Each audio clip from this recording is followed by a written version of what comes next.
Mein Name ist Silke Schiemann. Ich bin freiberufliche Trainerin für Stackfield und führe Sie heute hier durch das Webinar zusammen mit Christopher. Der stellt sich auch gleich noch vor.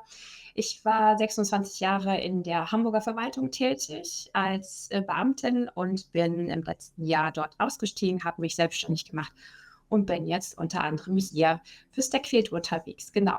Was mich immer sehr fasziniert hat, sind Dinge, die das Leben, den Verwaltungsalltag einfacher machen. Und genau das hat mich nämlich auch zu Stackfield geführt. Spaß und Effizienz sind so meine Antreiber. Und deswegen bin ich so überzeugt, dass dieses Tool uns allen in der Verwaltung deutlich Mehrwert bringen wird. Genau. Christopher, erzähl mal von dir und deinen Aufgaben. Ja, hallo zusammen, mein Name ist Christopher Diesing. Ich bin COO bei Stackfield. Ich begleite heute das Webinar aus der Produktsicht. Das heißt, wenn irgendwie Fragen aufkommen sollten, können Sie jederzeit gerne im Chat Fragen an mich richten. Ganz wichtig ist, bitte die Fragen an mich richten und nicht an die Silke, weil die Silke sich hauptsächlich auf das Webinar fokussiert. Ich beantworte die Fragen und wir werden auch zu gegebenen Zeitpunkten immer eine kurze Pause machen und auf die Fragen mal kurz eingehen. Genau, also wie Sie sehen, sehen Sie nur uns beide. Die Teilnehmervideos sind absichtlich ausgeblendet aus Datenschutzgründen, aber wie gesagt, der Chat steht Ihnen offen. Wenn Fragen sind zwischendurch oder ich zu schnell bin, gerne einfach in den Chat schreiben und Christopher bremst mich dann ein bisschen aus. Genau, die Fragen werden wir zwischendurch immer mal einwerfen, wenn es thematisch passt, und aber auch am Ende ist noch ein Zeitfenster dafür da, um auf offen gebliebene Fragen einzugehen. Und bevor wir jetzt gleich in die Folien starten, haben wir noch eine mini kleine Umfrage für Sie. Und zwar würden wir gern wissen, wer schon mal Berührungspunkte mit Stackfield hatte und wer quasi ganz neu dabei ist. Wenn Sie so nett sind und einmal an der Umfrage teilnehmen, würde uns das sehr helfen. Ja, es gibt ein paar aktive Nutzer. Sehr spannend tatsächlich. Ein großer Anteil ist sogar aktiv. Mhm. Aber es scheint so, als hätten die meisten Teilnehmer schon Erfahrungen mit Tools wie unserem gemacht.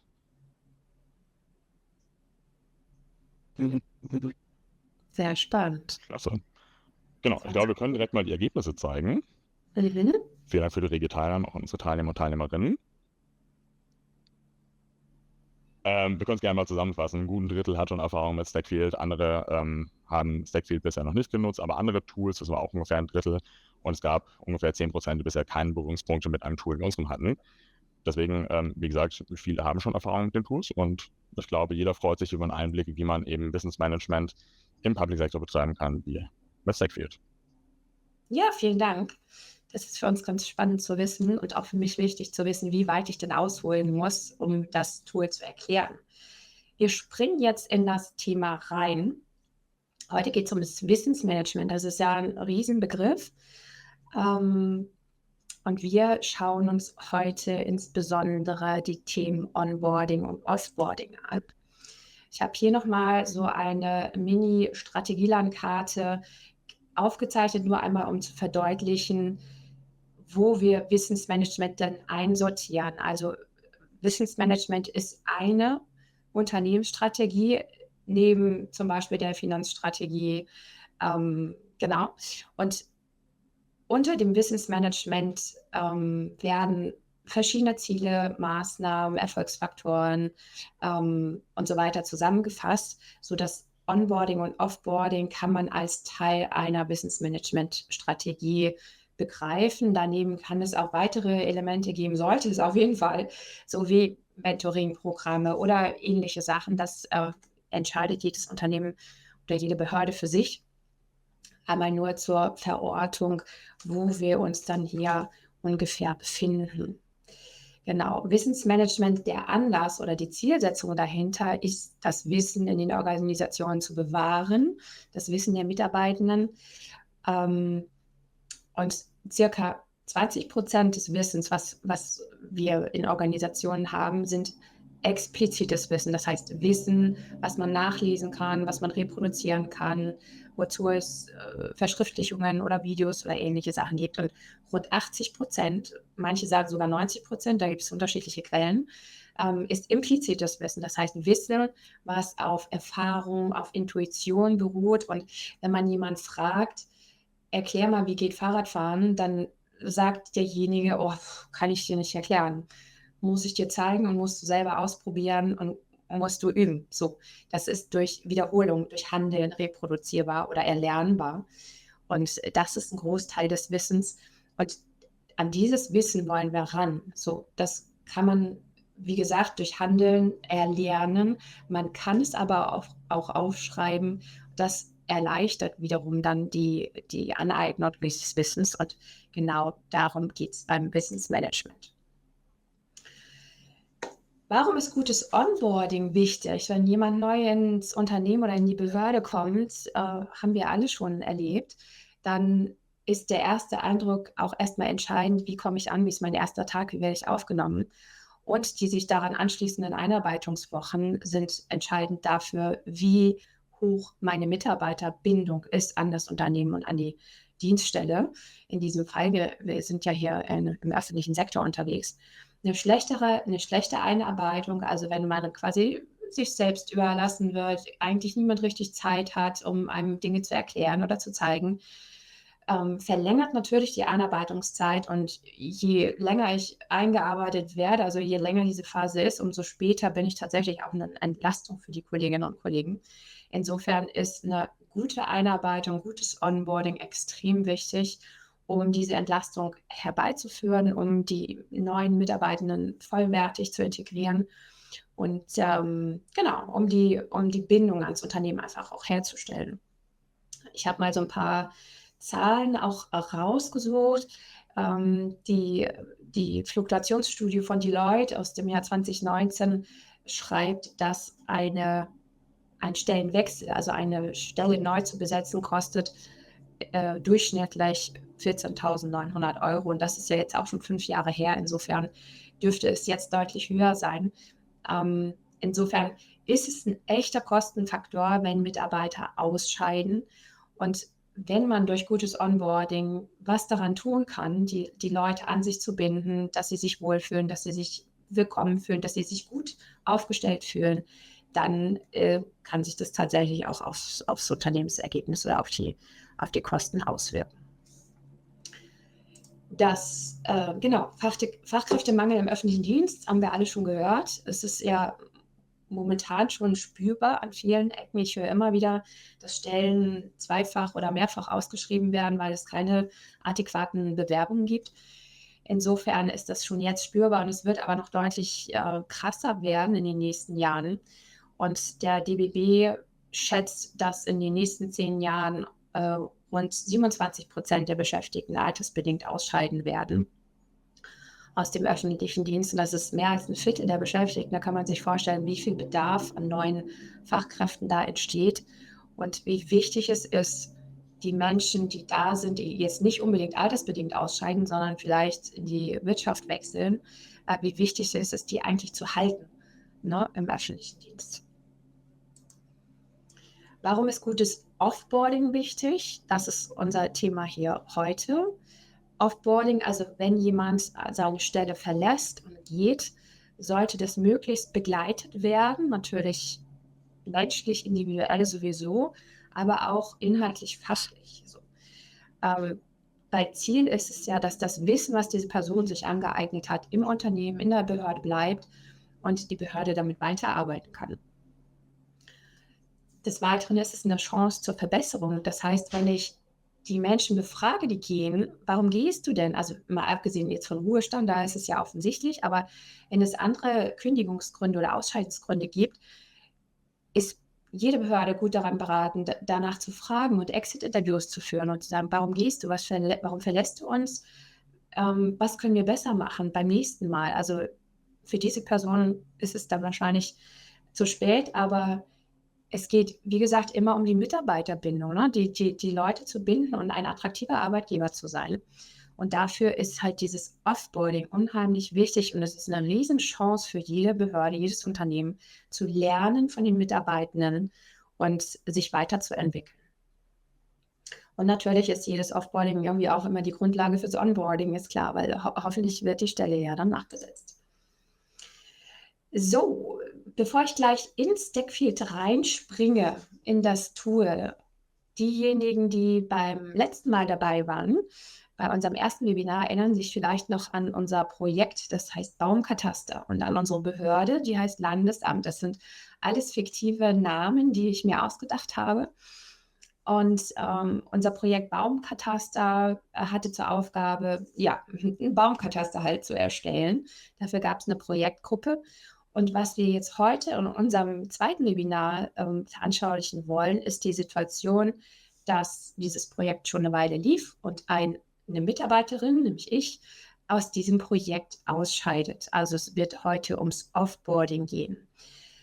Das Landesamt hat es bisher so gemacht, wie viele andere auch. Es gab kein professionelles, zentral organisiertes Offboarding. Es gab schon gar keine Exit-Interviews, sondern es gab einen warmen Händedruck, vielleicht noch eine kleine Verabschiedungsfeier und ein Dankeschön und das war es dann. Und dann war die Person weg. Also eine vertane Chance zur Weiterentwicklung. Und dieses das Offboarding begleiten führt natürlich auch zu Silo-Denken und zu Wissensverlust, weil die verbleibenden Mitarbeitenden in der Einheit können sich nicht weiterentwickeln, weil sie nur mit dem Wissen arbeiten, was sie sowieso schon wissen. Und die Person, die geht, nimmt ihr Wissen mit, also ich in dem Fall. So, und das ist absolut fahrlässig schon fast, das nicht zu nutzen. Das wollen wir gerne ändern. Und ich zeige Ihnen jetzt heute in Stackfield, wie wir das anders organisieren können. Wir wollen ein strukturiertes, einheitliches Offboarding haben, was, obwohl es einheitlich und zentral gesteuert ist, doch für jede Person individuell durchgeführt wird. Zeige ich gleich, wie das funktionieren kann. Wir wollen die Mitarbeitenden wertschätzen, weil wir von ihnen lernen wollen. Wir wollen alles absaugen und abgreifen, was geht an Wissen, an Einschätzung, an Erfahrung. Und wir wollen Wissen im Rahmen von Wissensmanagement laufend, aber auch anlassbezogen, also anlässlich des Offboardings halt erfassen, pflegen und teilen. Genau. Das ist schon die nächste Folie. Dann springe ich jetzt mal in die Anwendung. Für alle, die noch keine Berührungspunkte mit einem Kollaborationstool oder mit Stackfield hatten, eine ganz kurze Einleitung, wie dieses Tool aufgebaut ist. Wir haben hier links den Arbeitsbereich in dunkelblau mit meiner Woche. Das ist eine Übersicht, wo ich sehen kann, wie viele Aufgaben es gibt, wie viele davon in Bearbeitung sind, also immer auf meine Aufgaben bezogen, für wie viele Unteraufgaben ich zuständig bin und so weiter. Hier wird alles angezeigt, wenn ich zum Beispiel eine neue Nachricht bekommen habe oder ein Termin ansteht, dann ist hier auf diesem Dashboard so eine Erinnerung wird mir dann angezeigt oder wenn ich irgendwo erwähnt wurde, dann kann ich sagen, ja, habe ich gelesen. Dann haben wir hier die Favoriten, da ist im Moment der Support bei mir hinterlegt, weil ich den öfter mal brauche. Wir haben hier direkte Nachrichten, das kann man sich vorstellen wie so ein WhatsApp-Chat mit Kolleginnen und Kollegen. Hier habe ich meinen Kollegen Dieter zum Beispiel am Start und wir haben uns letzte Woche zum Mittagessen verabredet. Und dann sind hier drunter, kann man die Maus sehen? Ja, kann man. Die Räume aufgeführt. Räume in Raumgruppen. Die Raumgruppen haben dieses kleine Ordnersymbol, das kann man farbig unterschiedlich gestalten.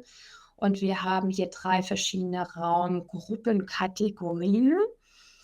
Einmal Allgemeines, darunter liegt unser Landesamt-Infokanal. Das kann man sich vorstellen wie so ein schwarzes Brett, wo allgemeine Infos hinterlegt sind. Hier zum Beispiel haben wir immer noch diesen Aufruf zur Mitarbeit im Projekt Baumkataster, den mein Kollege Dieter dort hinterlegt hat. Und da kann man, wie gesagt, allgemeine Informationen hinterlegen, die für alle von Interesse sind. So, weil in diesen allgemeinen Kanälen sind alle in der Behörde oder alle, die Stackfield nutzen in der Behörde, sind automatisch in diesen allgemeinen Kanälen drin. Man kann die aber auch verlassen, also kein Zwang. Dann habe ich hier eine Raumgruppe, die heißt Arbeitsplatz. Die sind, wie sagt man, nicht numerisch, sondern alphabetisch, genau.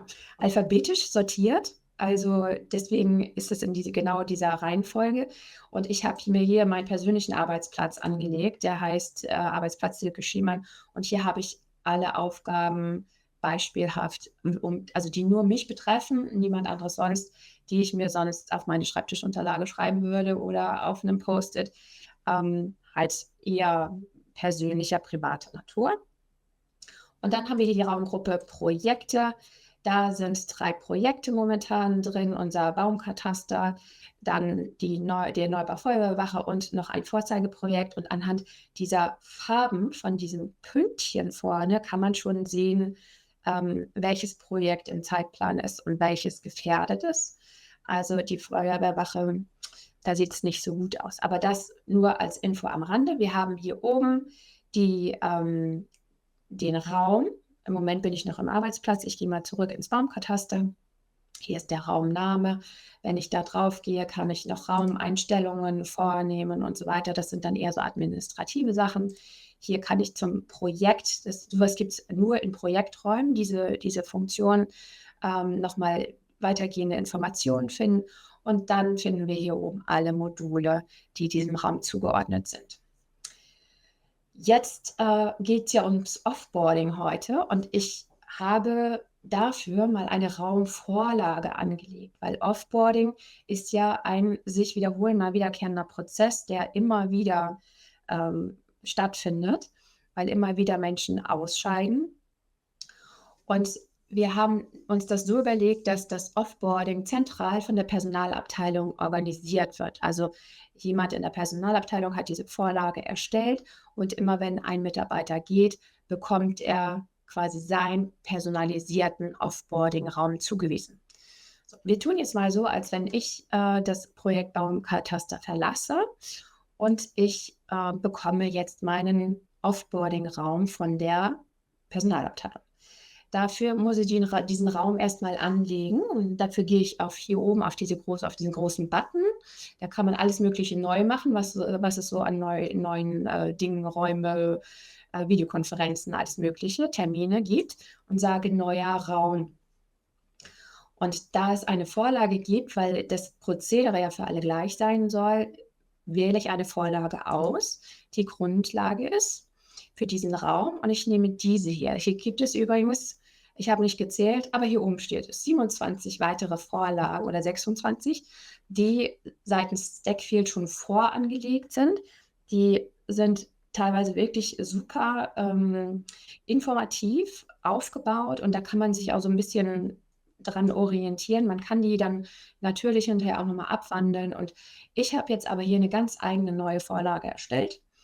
Die ist hier in der Vorschau nicht so hübsch wie die anderen, aber sie tut, was sie tun soll. Und ich sage jetzt diese Vorlage verwenden. Dann gebe ich dem Raum noch einen Namen, der heißt dann Offboarding Silke Schiemann und sage weiter.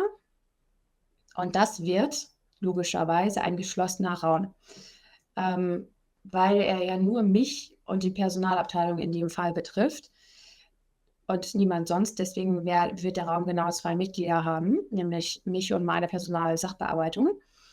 Globale Räume ist das, was ich vorher als schwarzes Brett zum Beispiel erklärt hatte, oder Projekträume kommt hier auch nicht in Frage, weil es halt kein Projekt ist. So, dann sage ich neuen Raum erstellen, dann wird dieser Raum erzeugt. So, dann gibt es eine Willkommensnachricht und man kann hier sehen, links in der Spalte kann ich jetzt hier diesen Offboarding-Raum sehen. Da das ja mein persönliches Offboarding ist, packe ich den unter meinen Arbeitsplatz. Ne? Verschiebe den einfach über Drag and Drop in diesen Raum, in diese Raumgruppe Arbeitsplatz und dann habe ich hier 2 Räume, einmal meinen Arbeitsplatz und mein Offboarding. So, dann können wir sehen, dass in diesem Offboarding-Raum hier oben gibt es 5 Module. Das ist einmal das Kommunikationsmodul. Ich habe es beim letzten Mal auch schon erklärt. Das ist so eine Art Live-Ticker. Hier wird alles mitgeplottet, was in dem Raum passiert. Das kann eine ganze Menge sein, besonders wenn man in Projekten arbeitet. Hier beim Offboarding hält es sich wahrscheinlich in Grenzen. Und ich kann hier aber sagen, was ich angezeigt bekommen möchte. Ne? Also ich würde dann jetzt zum Beispiel auf geänderte Elemente gehen und schon ist es viel weniger. Also das kann man filtern, wie man möchte, ja, wie man es braucht. Halt. Dann haben wir hier das Herzstück, das Modul Aufgaben.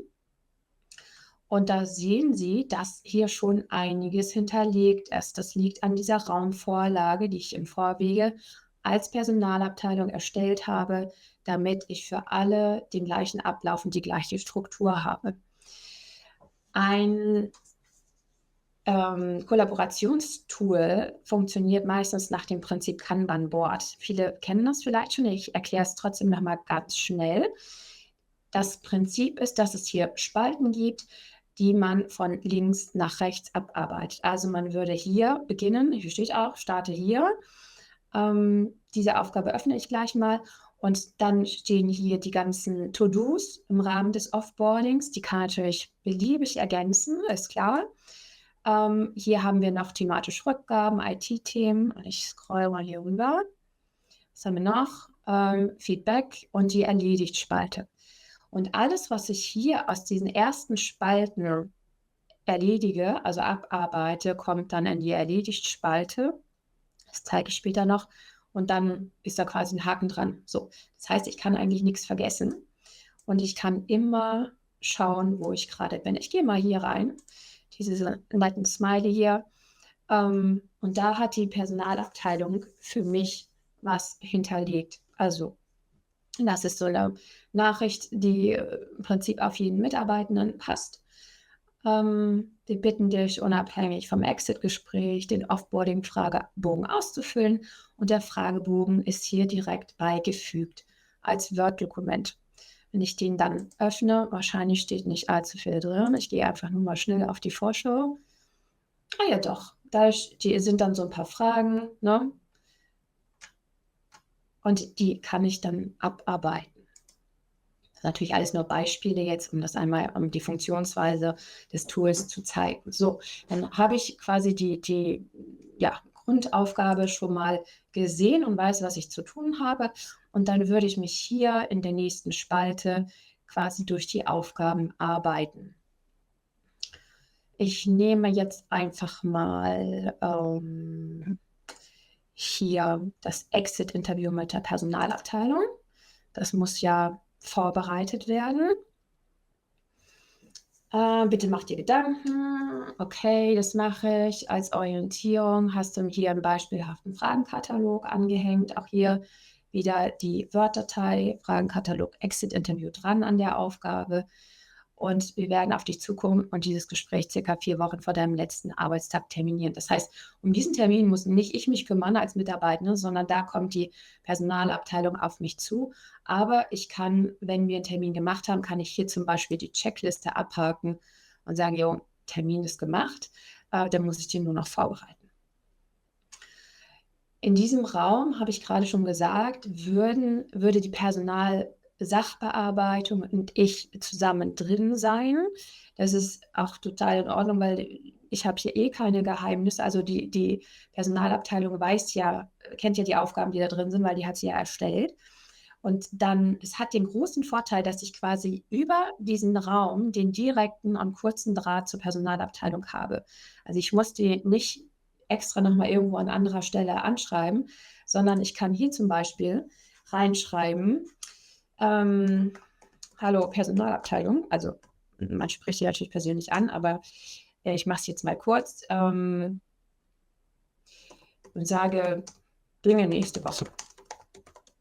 So, und dann schicke ich das los und ich kann die Personalabteilung hier auch noch taggen, also das heißt markieren persönlich, ne, dann ist das dann Herr Müller zum Beispiel. Dann würde ich hier hinter noch Herr Müller schreiben und dann kriegt Herr Müller in seinem Dashboard eine Benachrichtigung, dass Silke Schiemann eine Frage an ihn gestellt hat. Und dann kann er auf diese Frage reagieren. Und dann würde Herr Müller hier genau in diese Aufgabenkarte schreiben, ja, geht nächste Woche Freitag oder geht eben nicht. So, ne? Dann kommt man in die Kommunikation und in den Austausch. Und das ist total hilfreich, dass man weiß immer, um welches Thema es geht, in diesem Fall um Exit-Interview und um den Termin dafür.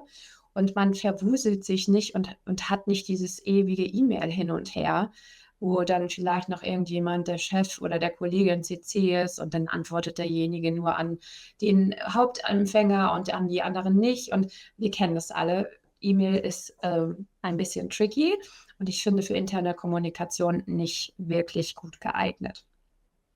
Beim Thema Fragen an die Personalabteilung klinke ich mich auch gerne mal ein, weil wir kurz Fragen haben. Ja, Und zwar gerne. springen wir noch ganz kurz zurück zum Erstellen des Raumes, weil da wurde die Frage gestellt, was passiert, wenn ich keine weiteren Personen zu einem Raum einlade?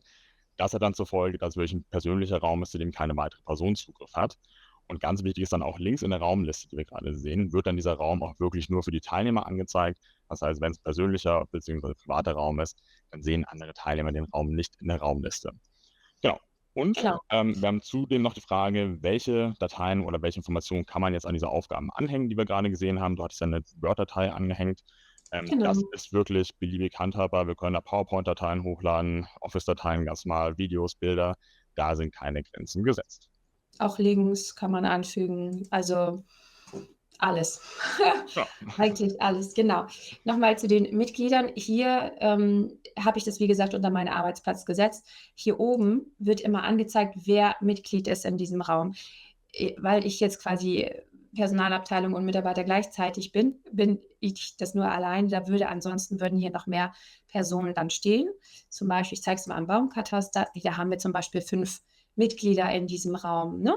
So, und genauso funktioniert das mit diesen Offboarding-Räumen halt auch. Gut, dann habe die Kommunikation gezeigt, wie die Kommunikation direkt in Aufgaben funktioniert.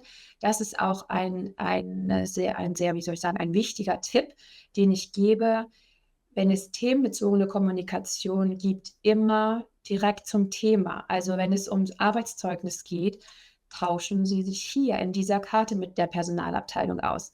Es gibt ja noch die Möglichkeit über dieses Kommunikationsmodul, da wird mir das jetzt übrigens gerade angezeigt, was ich in der Unteraufgabe gesprochen habe.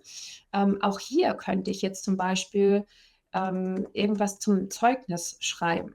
So, das würde mittlerweile aber so unübersichtlich werden, dass kein Mensch mehr durchsieht, worum ging es da eigentlich und zu welcher Aufgabe gehörte das.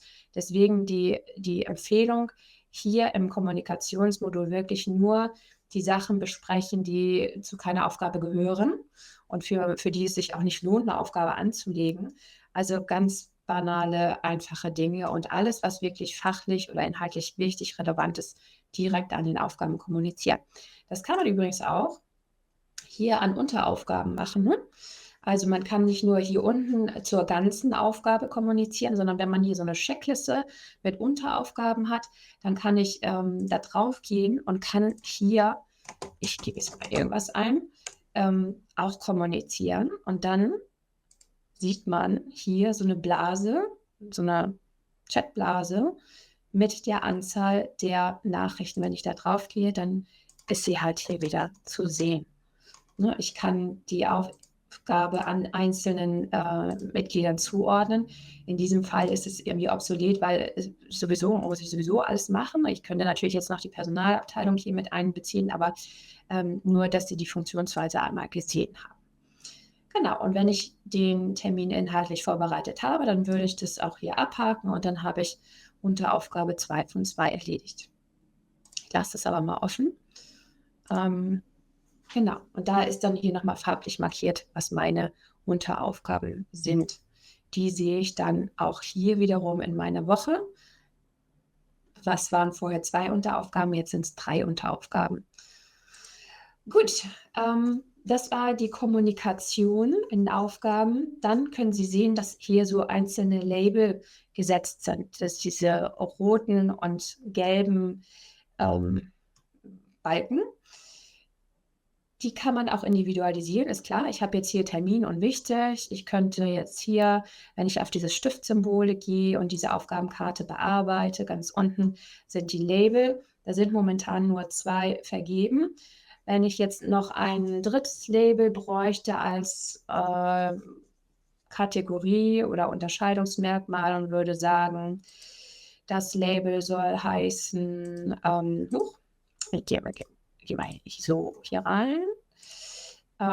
Hier erscheint dann so ein kleines Stiftsymbol, wo ich wiederum das Label bearbeiten kann und sage diese Aufgabe ist neu hinzugekommen. Kann ja sein, dass ich die To-Do-Liste noch erweitere um eigene Aufgaben.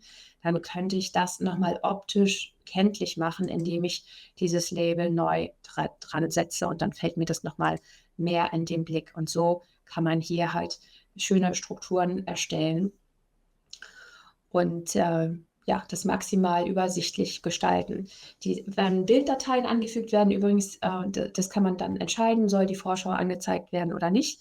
Wenn es sehr viele Bilddateien sind, kann das sein, dass es vielleicht ein bisschen sehr bunt oder unübersichtlich wird. Insofern, aber wir haben hier nur eine, das habe ich gedacht, ist ganz nett, der Zuckersmiley, der darf dann ruhig gesehen werden.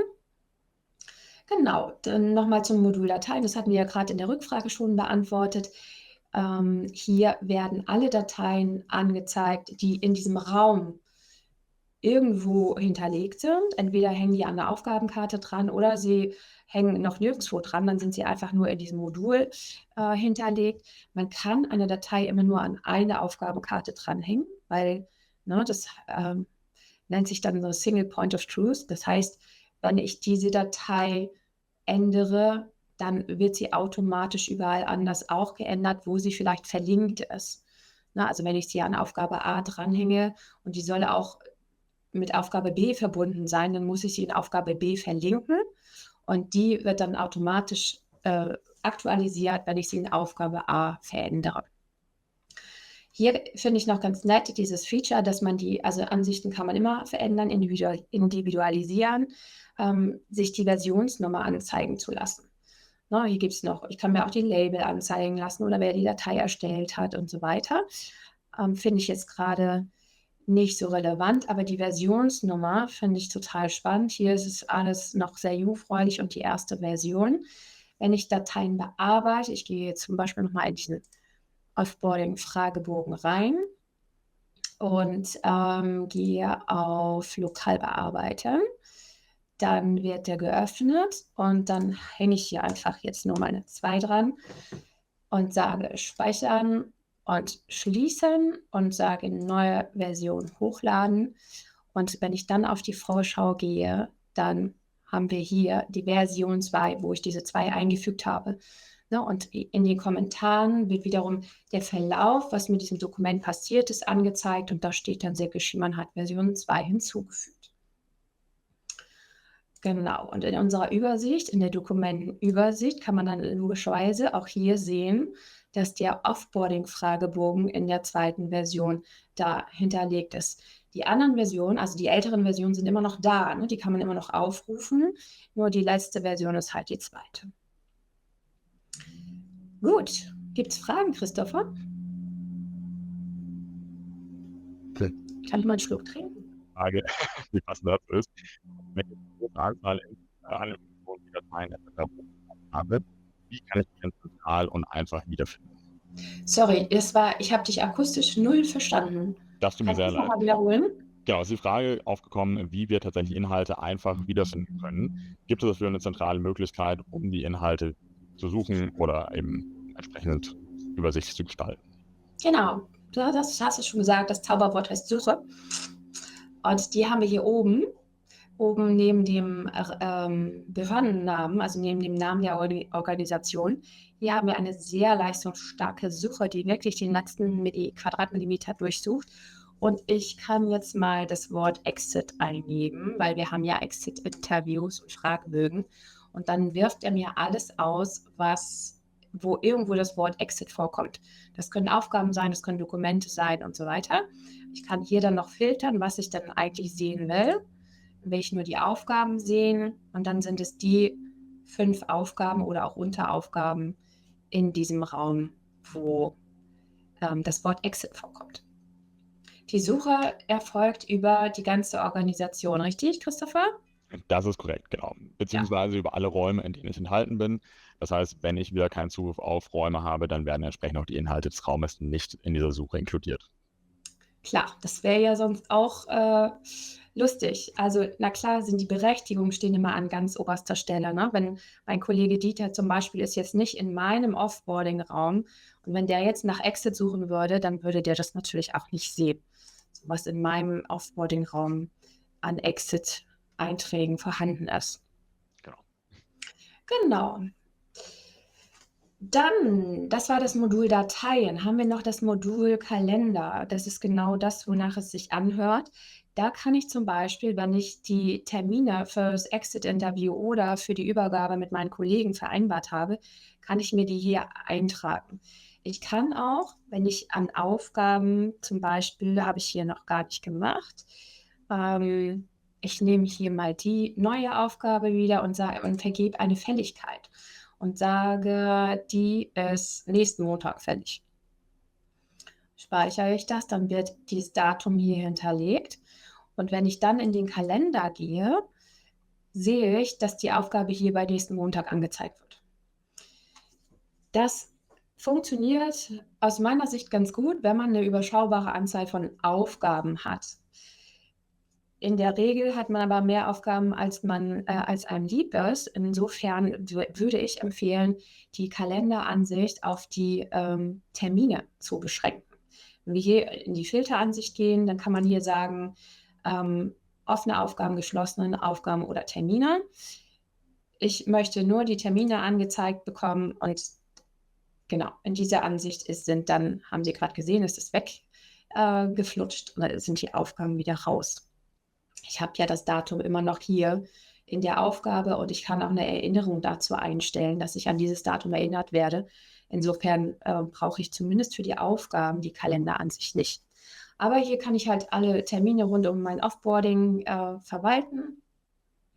Genau, und mich erinnern lassen, kann Wiederholungen einstellen und so weiter. Also eine klassische Kalenderfunktion. Ja, das wäre das anlassbezogene Wissensmanagement sozusagen, ne? Also quasi eine Struktur vorgeben, die dann von den Mitarbeitenden abgearbeitet werden kann, so dass auch nichts vergessen wird. Ich kann hier, wie gesagt, ergänzen, Aufgaben noch hinzufügen, kann sagen, das ist wichtig, vergebe hier das Lebe wichtig. Vergebe ein Datum, füge eine Checkliste ein. Das kann ich nochmal schnell zeigen, wie das geht. Und zwar hier oben über dieses Symbol. Dann nenne ich diese, nicht Toto, Toto. Und dann kann ich hier Unteraufgaben hinzufügen. So. Die kann ich, wie gesagt, kommentieren. Ich kann an die Unteraufgaben Dateien anhängen und so weiter. Also da sind der Fantasie keine Grenzen gesetzt.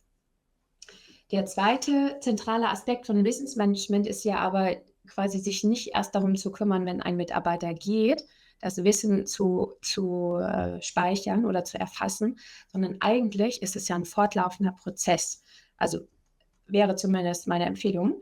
Und dafür gehen wir nochmal zurück ins Modul, nicht ins Modul, in den Raum, ins Projekt Baumkataster.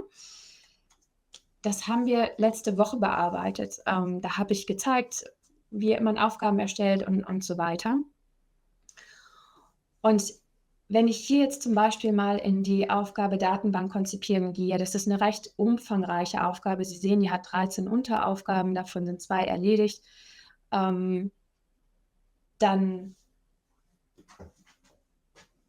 kann man auch sehen, dass hier unten wieder dieses Kommentarfenster ist. So, und der Sinn von Business Management ist ja, den Alltag so zu gestalten und laufend zu kommunizieren, dass eine fachliche, inhaltliche Übergabe eigentlich jederzeit sofort erfolgen kann, weil wenn Kollegen in diese Aufgabenkarte springen und sehen, was ist denn zum Thema Datenbank konzipieren da schon gelaufen, dann sehen die hier die Kommunikation zwischen meinen Kollegen und mir, wo ich sage, hier zum Beispiel hat Kollege Dieter gesagt, die Nachbarbehörde möchte sich eventuell mit einklinken in dieses Thema Datenbank konzipieren. Lass mal einen Termin mit der Kollegin dort drüben machen.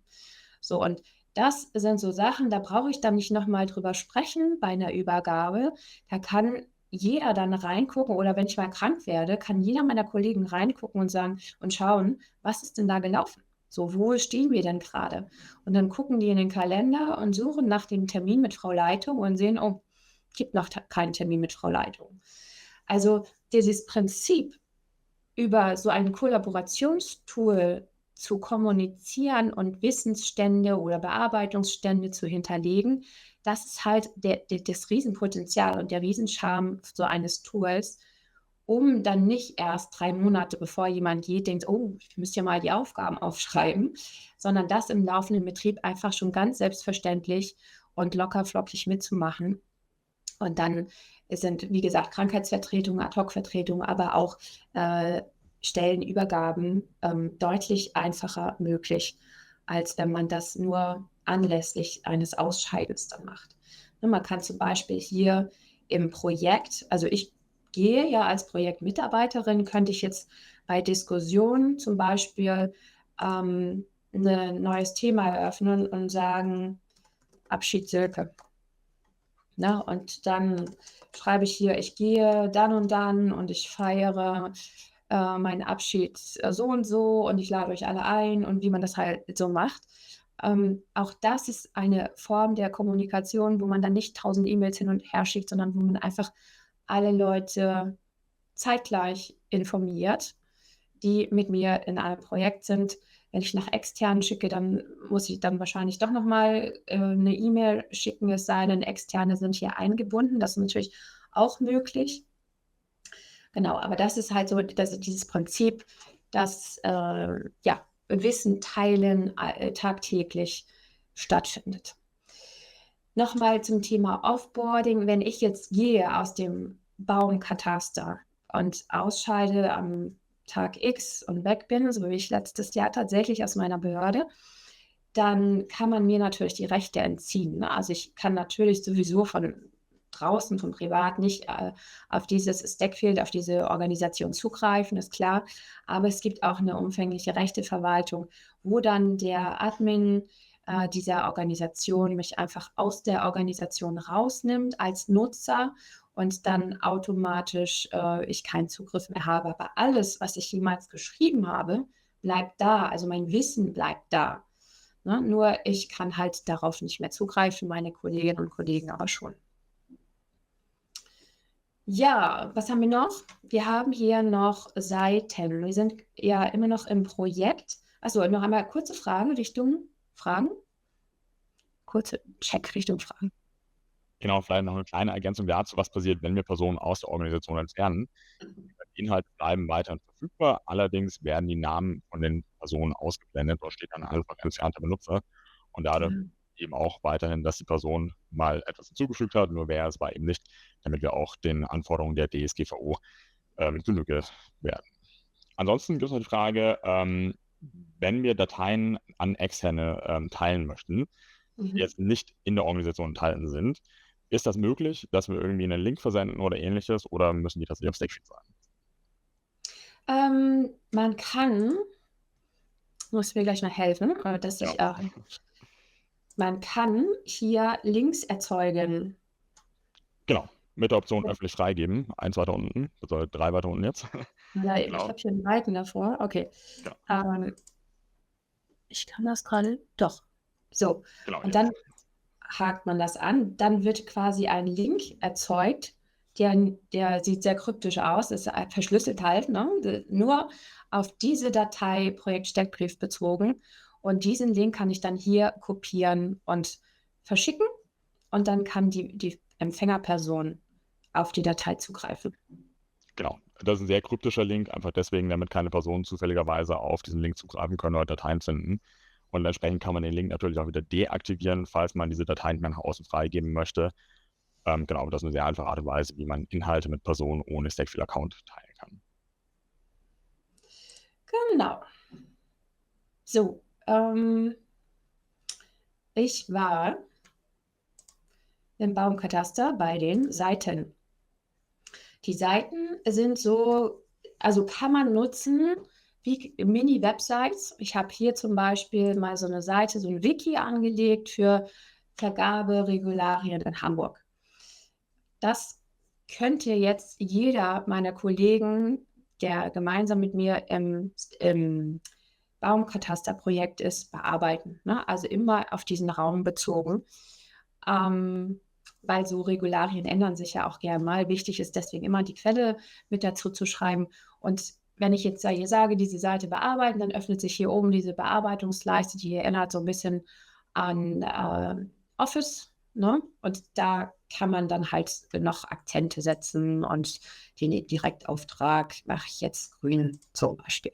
Also kann man sich auch ein bisschen grafisch austoben. Und auch hier wird da eine neue Version gespeichert. Ich kann hier Ordner anlegen, wo ich zum Beispiel diese Seite jetzt rein verschieben würde. Wenn man sehr viele Seiten, thematisch verschiedene Seiten hat, kann man die also so clustern über Ordner. Und auch das ist ein ganz wichtiges und hilfreiches Tool fürs Wissensmanagement, dass man halt fortlaufend die Dinge, die wichtig sind oder Erfahrungswerte einfach teilt. So, diese Kultur des Wissensteilen ist immens wichtig, um ja, um das Wissen einfach zu behalten in der Organisation, ne? Und dass es aus den Köpfen in die Computer kommt sozusagen. Genau, und dafür ist dieses Seitenmodul, ganz toll geeignet. Hier kann man auch noch die Ansicht ändern von Karten auf Listen. Und wenn ich hier in den Ordner reingehe, dann habe ich halt da meine Vergaberechtsregularien. Genau, soweit das Thema Wissensmanagement. Bevor ich zurück in die Folien springe, noch einmal die Frage oder den Blick auf den Chat. Gab es noch Nachfragen? Genau, jetzt sind tatsächlich noch Fragen aufgekommen, wenn wir Inhalte an Externe freigeben, dieses Links, den wir gerade gezeigt haben. Die Personen, die Zugriff zu der Datei haben, können die Datei nur einsehen und herunterladen. Ein Bearbeiten ist nicht möglich, sondern das dient wirklich nur zur Weitergabe von Informationen. Mhm. Und wir haben noch die Frage, wie man den Zugang zu Informationen in einem Raum zum Beispiel beschränken kann. Ob es da irgendwie eine Möglichkeit gibt, die Rechte einzuschränken oder auch mit externen zusammenzuarbeiten. Genau, also ich habe das rechte Konzept schon mal kurz angerissen. Das würde jetzt ein bisschen weit führen, da inhaltlich einzusteigen, aber wie gesagt, es gibt ein rechtes Konzept, da sind 4 Standardrollen quasi hinterlegt. Admin, Beitragender, Gast und Externer. Und die haben unterschiedliche Berechtigungen, also können unterschiedlich viel sehen. Man kann zum Beispiel auch für Externe nur eine einzige Aufgabe von 50 freigeben. Wenn man sagt, nur an dieser Aufgabe arbeitet der eine Externe mit, dann gebe ich ihm auch nur diese frei. So, das kann man natürlich auch wieder individualisieren. Also man kann zusätzlich weitere Rechtegruppen erstellen, wo man dann genau sagt, was die Personen dürfen und was nicht. Darf ich eigene Dinge löschen oder darf ich auch die Inhalte anderer löschen oder einsehen oder bearbeiten? Also das ist sehr umfassend, was man da regeln kann. Genau. Und so kann man halt die Zusammenarbeit organisieren. Jetzt habe ich die Frage vergessen. Sag noch mal, Christopher. Genau, es geht einfach primär noch darum, dass man eben Zusammenarbeit dann auf verschiedenen Räumen organisieren kann, sodass wirklich jedes Team, jeder Kollege, Kollegin Zugriff auf die relevanten Inhalte hat. Ich glaube, damit ist die Frage schon ganz gut abgedeckt. Genau, kann man organisieren. Und es ist alles DSGVO-konform. Perfekt. Gut, dann würde ich jetzt einmal zurückspringen in die Folien und nochmal zusammenfassen. Also wir hatten bisher im Landesverband kein einheitliches Offboarding, was zentral gesteuert war. Ich bin jetzt die einzelnen Schritte nicht durchgegangen, weil die erschließen sich eigentlich so durch die Titel in der Regel schon. Mit dieser Raumvorlage, die ich Ihnen jetzt gezeigt habe, können wir sicherstellen, dass es ein strukturiertes, einheitliches Offboarding gibt für alle Mitarbeitenden, wenn es denn genutzt wird. Und trotzdem ist es individuell auf jeden Mitarbeiter sozusagen zugeschnitten, kann ergänzt werden individuell und jeder Mitarbeitende hat durch diesen gemeinsamen Raum mit der Personalabteilung hätte dann einen direkten Draht dahin, genau, und kann auf kurzem Wege da kommunizieren. Ich habe gezeigt, dass wir hier in diesem Offboarding, so wie es hier vorgesehen ist, Exit-Interviews führen. Also zum einen mit der Führungskraft natürlich ein Exit-Gespräch. Das ist in der Regel aber eher fachlicher Natur, also Aufgabenübergabe und dergleichen. Und dann aber auch ein Exit-Gespräch mit der Personalabteilung. Und da ist wirklich der Fokus auf der Arbeitserfahrung. Also warum gehst du? Was ist gut gelaufen? Was ist vielleicht nicht so gut gelaufen? Wo können wir besser werden? Die Chance zu lernen für die Organisation und das Wissen oder die Erfahrung des Mitarbeitenden abzugreifen und was daraus zu machen. Und ich habe gezeigt, wie man Wissen erfassen, pflegen und teilen kann, und zwar anlassbezogen, aber viel wichtiger fast noch ist fortlaufend in den Projekten, in den Abteilungsräumen. Ne? Es gibt ja nicht nur Projekte in der Behörde, sondern zum Beispiel auch Referate, Sachgebiete und so weiter. Und auch für diese Organisationseinheiten kann man eigene Räume erstellen. Das sind dann auch geschlossene Räume, wo nur die Referatsmitarbeitenden drin sind. Und da wird sich dann halt auch zu fachlichen Themen ausgetauscht und Aufgaben bearbeitet, verteilt und so weiter. Das ist genau das Prinzip eines Zusammenarbeitstools. Und obendrauf bekommen wir hier mit Stackfield noch so wichtige Sachen wie die DSGVO-Konformität. Das ist im öffentlichen Bereich ja immer ein Thema. Und hier können wir echt einen Haken dran machen. Die sind nicht nur DSGVO-konform, sondern auch ISO-zertifiziert. Stackfield läuft unabhängig von anderen Programmen. Also falls die IT-Abteilung fragt, das ist eine cloud-basierte Anwendung. Also es gibt keine Kollision mit was auch sonst immer auf dem Rechner oder auf lokalen Servern installiert ist, weil alles in der Cloud läuft. Man kann sich sowohl im Browser als auch in der Desktop-App, also die muss man sich dann halt runterladen, oder auch am Handy in die Stackfield-App einloggen. Und vielleicht besonders für Vorgesetzte ganz interessant, wenn die unterwegs sind und einfach nur mal schnell eine Freigabe erteilen wollen oder sollen, dann ist das auch am Handy möglich. Es gibt ein umfangreiches Learning Center, das kann ich sehr empfehlen. Da sind ganz viele Artikel zu allen möglichen Themen. Wenn es irgendwelche Fragen gibt, wie arbeite ich mit Raumvorlagen, einfach Stichwort Raumvorlagen eingeben und dann bekommt man ganz umfangreiche, super erklärte Artikel dazu, die man sich durchlesen kann. Wenn das nicht reicht, gibt es immer noch den Support. Im letzten Webinar hat jemand geschrieben, ja, konnte die Person bestätigen, der Support ist wirklich spitzenmäßig und super schnell vor allen Dingen. Also ich habe eigentlich noch nie länger als 5 bis 6 Minuten auf eine Antwort gewartet. Die Jungs und Mädels sind wirklich klasse und helfen einem immer sehr schnell, sehr freundlich, sehr professionell weiter. Gut, dann nochmal den Blick auf die Fragenliste. Jetzt wäre das Zeitfenster für noch nicht beantwortete Fragen.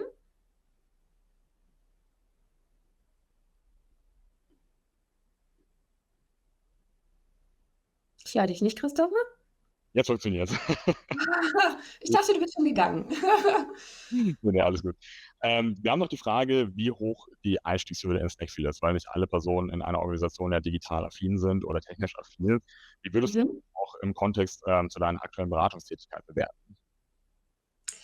Also, es hängt natürlich immer so ein bisschen von den persönlichen Affinitäten ab. So, ich persönlich mag es total, wenn es strukturiert und effizient ist. Und das das finde ich total in Stackfield wieder. Ich finde es auch relativ intuitiv handhabbar.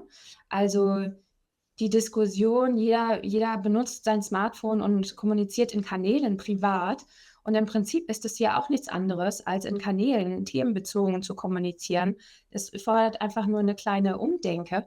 Und ich glaube, die Hürde ist relativ gering. Es braucht vielleicht ein kleines Webinar, so wie dieses hier, um mal die grundlegenden Funktionen zu erläutern. Aber ansonsten ist es relativ intuitiv und selbsterklärend.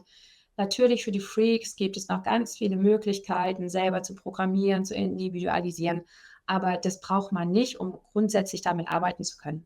Also man kann ganz niedrigschwellig auf sehr intuitivem Niveau mit den Aufgaben zum Beispiel arbeiten, was ja so das Herzstück dieses Kollaborationstools ist. Und das Schöne ist ja, man kann ja auf Stackfield direkt auch Anleitungen, Onboarding-Leitfäden etc. zur Verfügung stellen. Das heißt, man hat ja die zentrale Anlaufstelle, wo dann direkt die notwendigen Informationen eingesehen werden können. Und wie du schon meintest, mit den Webinaren, die wir durchführen und anbieten, glaube ich, ist das wirklich für jeden zugänglich und möglich, schnell auf Stackfield zu starten. Ja, finde ich, wirklich.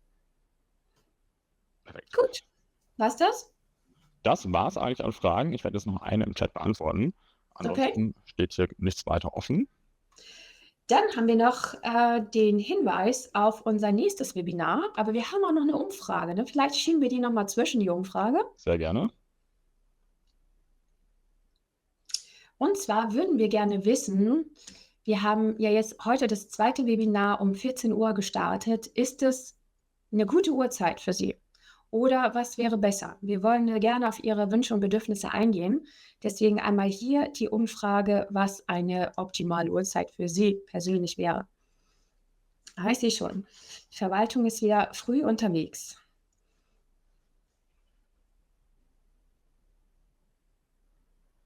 Tatsächlich, der Vormittag scheint beliebt zu sein. Ja, aber das ist doch gut zu wissen. Dann können wir das nächste Mal das mal umswitchen. Mhm. Wir präsentieren die Ergebnisse. Nach 18 Uhr niemand. Habe ich mir fast gedacht. Sehr gut. Genau, die meisten tatsächlich entweder vormittags oder Mittagspause, nachmittags oder Vorabend. Ist in dem Kontext dann weniger beliebt. Alles klar. Sehr schön. Gut, dann noch einmal zurück aufs nächste Webinar. Vielleicht magst du in den Chat nochmal den Anmeldelink für das nächste Webinar rein posten, wenn das geht für alle, oder sonst werden wir Genau, die das habe ich gerade schon gemacht vor 2 Minuten. Dementsprechend okay, wunderbar. steht das schon zur Verfügung im Chat. Deswegen Wunderbar. gerne mal nachschauen. Wir haben telepathische Verbindung. Dann bleibt mir nur noch vielen Dank zu sagen. Wir haben das zeitlich wieder gut hinbekommen. Und hier nochmal die Kontaktmöglichkeiten. Verbinden Sie sich gern mit uns auf LinkedIn. Und wenn Sie Fragen zu Stackfield haben, steht Ihnen E-Mail, Telefon und die Website quasi rund um die Uhr, fast rund um die Uhr zur Verfügung. Also Telefon zumindest nicht. Aber alles andere ist gern für Sie da. Auf jeden Fall.